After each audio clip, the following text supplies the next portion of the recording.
everyone, welcome back to my YouTube channel. My name's Meredith Phillips, and this past week I spent time annotating a romance novel to try to figure out what the author did that made me love it so incredibly much. The book I read and annotated was Business Casual by BK Borison. It just came out on the 16th of July, I believe. It is the fourth book in her Lovelight Farm series, and it was my favorite of the entire series, which is saying a lot because I gave the other three books in the series 5 entire stars. Now, if you know me, you know that I give out 5-star ratings like they are precious diamonds.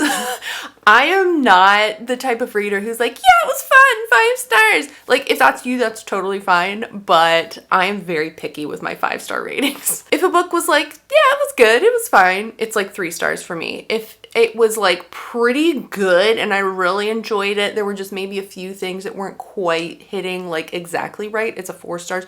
5 stars is reserved for like the books where I just was absolutely enveloped by the entire thing. I thought the writing was stellar. I thought the characters were amazing. I thought the plot was fantastic. Like, everything about it was wonderful. And I do not think there is a series before this that I've given every book in the series 5 stars. But all of these books hit so good and so perfect for me that I am, as the book girlies would say, obsessed with them. So as soon as I finished this 4th book, which I read on my Kindle initially, I wanted to go back to the beginning and reread it immediately. But more than that, like I can't tell you how much I loved this book. It was so fun and so good. I was thinking about it for like days after I finished reading it. Like, it's that level for me. And so I got really curious, like, what is she doing in this book that made me love it so much? Because really, at the end of the day, I want my book to be like this in terms of like just how engrossing it was. So I figured I would buy a physical copy. When was the last time I bought a physical copy of a fiction book? Could not tell you. I do buy nonfiction, like craft books and stuff, because I like being able to underline and mark things, and that helps me absorb the information. But for a fiction book, I read almost exclusively on my Kindle nowadays. It's just easier, it usually is cheaper, and I just don't have space or the desire to have like a whole bunch of books hanging around. But I really wanted to get this one so that I could go through it and annotate it. And try to figure out, like, take away some lessons from this, right? And let me just say, this is so incredibly satisfying. It just feels nice on my hand, and I love it, and I could sit here for a very long time doing just this. Now, I have not annotated a book like this with the tabs and the highlights and all of the things. I haven't done this literally since high school. But that was for English class, so I was doing more like marking motifs and themes and examples of foreshadowing or examples of the male machismo as shown through the imagery in A Doll's House by Henrik Ibsen. As a side note, I do in fact still have several of those books from high school, and let me tell you, it was very fun looking through these and seeing what I marked. I was actually amazing at annotating literature. Thank you very much. I mean, come on. The highlights. I also still apparently have notes stuffed in here from things. Look, I have my little key and everything. Oh my goodness, look at me. I also found, I have to show you this, I'm sorry. I also found a note stuck in the beginning of The Scarlet Letter where I remember giving this presentation. We each had like a chapter, I forget what the deal was. We each were assigned one chapter from the book and then had to get up and give like a presentation on things in the chapter. I have my teacher's little like notes from my presentation. I got a 96, thank you.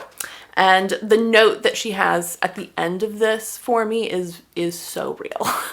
Anyway, okay. So my notes in this one are a little more casual. I wasn't looking for like themes necessarily or like, you know, literature analysis. It wasn't like that. But I wanted to share with you what I used to annotate it, how I annotated it, and then some of the lessons that I took away from it. So my annotation supplies included pens, in a variety of colors, highlighters in a variety of colors, page flags in, yes, a variety of colors. I also used a few sticky notes like this and some washi tape when I wasn't entirely sure if the sticky note would stay stuck to the page the way I wanted, but that was about it. I'll link below to the stuff I used in case you're interested. The pens and the highlighters did a pretty good job of not bleeding through if I wasn't like aggressively underlining things. If I pressed a little too hard, there was a little bit of bleed through. I didn't like super care. It was fine. My original plan was to assign things to a certain color and then use that color to mark instances of those things in the text. This is an absolutely revolutionary approach to annotating a book. If you would like to steal this really clever idea of mine, feel free. So let me go over what I had for my colors. It was actually so incredibly simple. Blue I used for highlighting instances of character development or character insight into the main hero character, Charlie. Purple I used to note the same things in the heroine, Nova. I was really interested to mark setting pieces in here. I used green for that, obviously. Who would use anything other than green to mark setting? Green like grass, you have to use green anyway. I was particularly interested to see like how she worked with setting description because I struggle with that personally as a writer. So I wanted to see like what is she doing here? This is a like small town cozy romance and she does that setting very well, and so I wanted to see like how is she doing it. So I marked all the setting instances. I marked any instances of like particular lines or quotes that I really loved in pink, and then I used orange for something that I originally titled chemistry. It kind of evolved. One of the things I wanted to see was like, how does she make these two characters seem like they're perfect for each other and build the romantic relationship in a realistic way? And so I had originally picked orange to note places where I thought like their relationship was developing in some manner. The orange really ended up being me underlining and highlighting places where like they had any kind of interaction whatsoever. So there is a lot of orange in here. I maybe went overboard with the orange, but it's fine. With the page flags, I used the same colors to coordinate to those things I just talked about. And I used them when I felt like, ooh, this is a really great spot for character development, or this is a really great instance of setting description or whatever. So like the really key moments I felt like were happening, that's what I marked with the page flags. And then sticky notes, I didn't use those a whole lot. It was really more like when I felt like I wanted to make more notes to myself than I had room to do on the page. So that's what I did there. So after all of this effort, I think this took me not even a week, I don't think, maybe a week at most to go through this like this. It was really fun. I had a great time. But after all this work and all of this highlighting and underlining, what did I learn? So first of all, I think that Charlie, the hero character in this book, is maybe my second favorite hero character in a romance novel ever of all time. After, of course, Sebastian, Lord St. Vincent. Okay, like he's #1 hero ever. We don't mess with that. But Charlie was really good. I don't know. Oh, he was really good.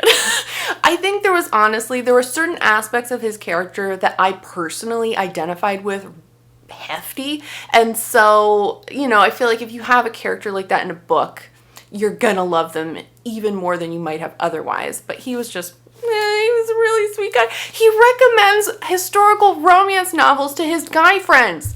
Come on! Men written by women. Am I right? Like, come on. It doesn't get better than this. All right. Seriously, though, what did I learn from this book? So first of all, page 1. I'm not going to go through this page by page, I promise, but page 1. So interestingly, the first page of the book, chapter 1, this entire first page here is all setting description, which I didn't even like register that when I was reading through it the first time. But then as I went back to look through it and I was specifically looking for setting, the entire first page is setting, which is I feel like that's something they tell you, like, don't do that. Don't start with the weather. Don't start with your character waking up and going to school or going to work. Don't start with a dream sequence. Like, you can, There's no rules, but if you do those kinds of really like overdone things, you better have some really fresh twist on it or it's gonna fall flat. So opening with setting was really interesting, and I was like, how does this work?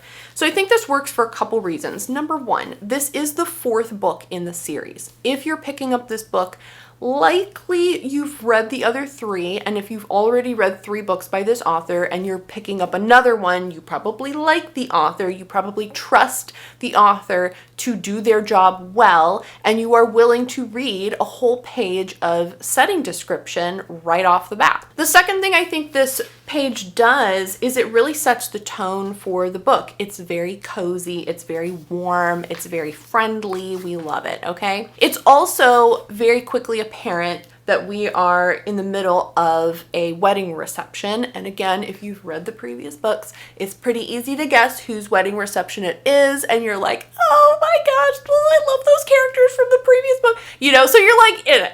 You love it already.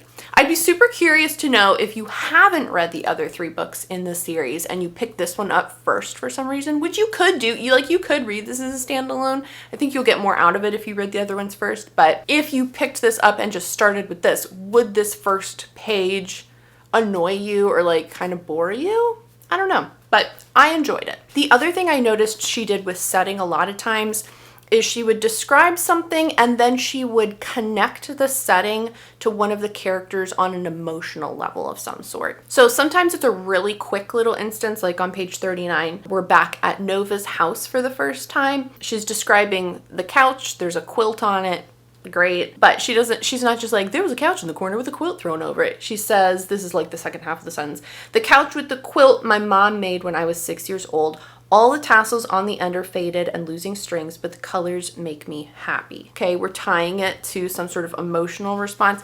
And then sometimes she goes more in depth where you get an insight not only into how the setting makes the character feel, but it also taps into like background information on the character. So this is from page 53 from Charlie's POV. He says, I love everything about the farm, but the bakehouse might be my favorite.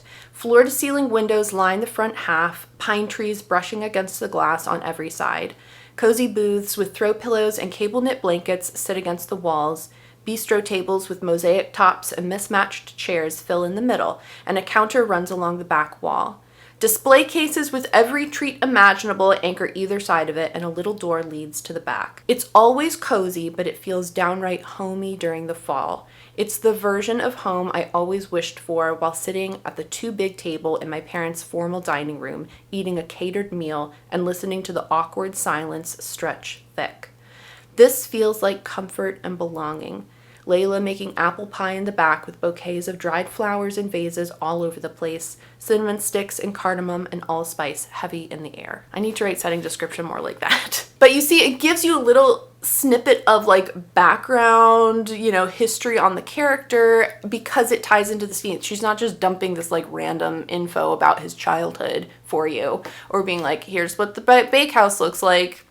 Anyway, on to the plot. She weaves it in really well, I think. Some of the things she does in the very first chapter are some of the things that you should be doing in your first chapter. So I don't know if these were necessarily lessons, but it was interesting to see it played out really well and really seamlessly within an actual novel. So because this is a romance novel, we get our heroine Nova's thoughts on like love and relationships right in chapter 1, and we get her sort of like no way beat, so to speak, where she's like, yeah, that's great for other people, but it's not for me because XYZ, right? She gives us the reason why she is not interested in that, which sets up conflict for later on. We also get some insight into her goals, her dreams that will set up the rest of the book. We also get her fears. What is she scared of? And in terms of like what happens if she fails to reach her goals. Also in chapter 1, right toward the end, we get our first bit of interaction between the two main love interests, Charlie and Nova. The first chapter is only about 10 pages, 11 pages long.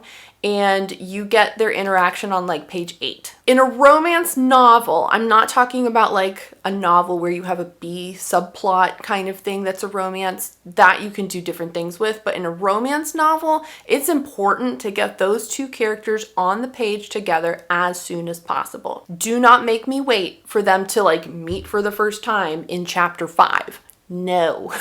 You're starting your story, almost certainly you're starting your story way too early if the characters don't meet until chapter 5. They don't have to meet on page 1, they don't have to meet in chapter 1, but like it should be pretty early on in the story. And she does that really well in this book. So by the end of chapter 1, you already love Charlie, okay? We already love him, unless you're some sort of like psychopath, I don't know. But even though we only have him on page for like 2.5 pages, if that, hold on. We get our first instance of like seeing him on page at the end of page 9, and we get a little bit of Nova's thoughts about him, how they're not right for each other. And by the end of page 12, I'm in love with him already, basically. So why? What does she do? She has like 3 pages to connect us somehow with him. And she does it so well because by the end of this chapter, you know a lot about him already. You know he's really fun. He's out on the dance floor having a good time. You know he doesn't take himself too seriously. He's kind of acting ridiculous. He's trying to make other people laugh. He wants other people to feel good about themselves. He's kind to children. There's one like, it's like a 2-line little thing where he does something really sweet for this little girl who runs off at the end. Like she's not even a main character, okay? But that's a great example of like a save the cat moment, right? We see him being kind to children. We generally like when people are kind to children, so he is endeared to us already. And we also find out the special things that he has done for his sister, whose wedding we're at in this chapter. And he's gone like over and above like what you would normally expect maybe a brother to do for their sister. He's done a bunch of stuff and it's super cute and you're like, oh my gosh, he's amazing. One thing that also stood out to me in especially the first couple chapters, it was a little heavy in those first couple chapters, but then she does it also throughout the rest of the book. There is quite a bit of telling. And I know we're always told, show, don't tell. And I think there's been several videos and like, I don't know, I feel like I've seen more recently people being like, yes, show, don't tell, but also sometimes just tell. And she does telling really well in here. I think if you want examples of how to tell without it being boring and dry, great examples can be found in this book. Now, some of that, especially in the earlier parts of the book, I think is because this is the 4th book in the series. And so a lot of times in a series, even if it's just like book 2, you need to kind of remind the readers a little bit of things that have happened previously, especially if it's a series where like the plot is continuing, you know. These books, it's more like each book is focused on a certain couple, right? So we don't have to know things that happened previous to this, but it's kind of nice to be reminded. So some of it is her like reminding us, hey, remember Stella? She's getting married to Luca and this one's really cute. Or she's reminding us of like where this is taking place and things like that. And I think that's totally fine in a series. I think readers are expecting it. And a lot of times readers are wanting it. If you're being traditionally published, more than likely you've got like 1 book a year coming out. So if I read this one and then she comes out with another one a year from now, I maybe have forgotten some of the intricacies of the story or the plot or the setting or that kind of thing. And it's nice to have like a little chunky telling paragraph just being like, hey, remember this? And I'd be like, oh yeah, I remember that. So that kind of thing I think is totally fine. She does it really well. It's woven in not an info dumpy kind of way. She has a really clever and voicey way of writing, and so that keeps it engaging even though the writing is just telling you things. The other thing that I thought was really interesting is that a lot of these chapters, not all of them, but a lot of them, end with a really hooky sentence that makes you want to keep reading. And that's super challenging for me, I think. A lot of times it's like, I don't know, like the scene is over and it's done. And so I would love to go back into my book, I think in the next draft that I'm going to work on here in a few weeks, go back in and actually try to make sure that the chapters are ending that really pushes and leads you into the next one. So one of the main trope, I guess you would say, in this book is like a one night stand. We'll just do one time to get it out of our systems kind of thing. A lot of times books like with that trope, I feel like that's not like my favorite trope, honestly. I didn't care because I'd read the other 3 books in the series and I trusted that she was going to do a good job with that trope, and she absolutely did. But one of the problems I see a lot with that trope is that the characters meet immediately and they're just like, yeah, let's sleep together. And they go, and it's like, okay, it's just physical. Like there's nothing emotional connecting them at all. That's not my favorite. If you like that, that's totally great. I kind of want there to be a little more like connection between them besides the physical attraction. And she does it really well. Nova and Charlie have known each other for years at this point, and they have this weird kind of like acquaintance bordering on friendship situation going on. They're friendly with each other. He's a super huge flirt, so he's constantly flirting with her, and she's just like, okay. Because they already know each other and they have a decent opinion of each other, there is an emotional element to the first time they sleep together. And the other thing that they do is they prioritize that friendship, that prior relationship, over everything else. They want to preserve that regardless of anything else they're doing in the bedroom. The other thing about the love scenes in here that are so good, she balances really well physical reactions, actions, etc. with emotional beats. It is really, I went through and marked like, here's a physical reaction, here's a physical reaction, here's an emotional reaction. And I marked it on the, in the margins of each page. And it is almost like every other, it's like physical, emotional, physical, emotional. Like she goes back and forth really well. And I think then again, obviously that builds that emotional connection between them really well. It's not just, we're having a great time.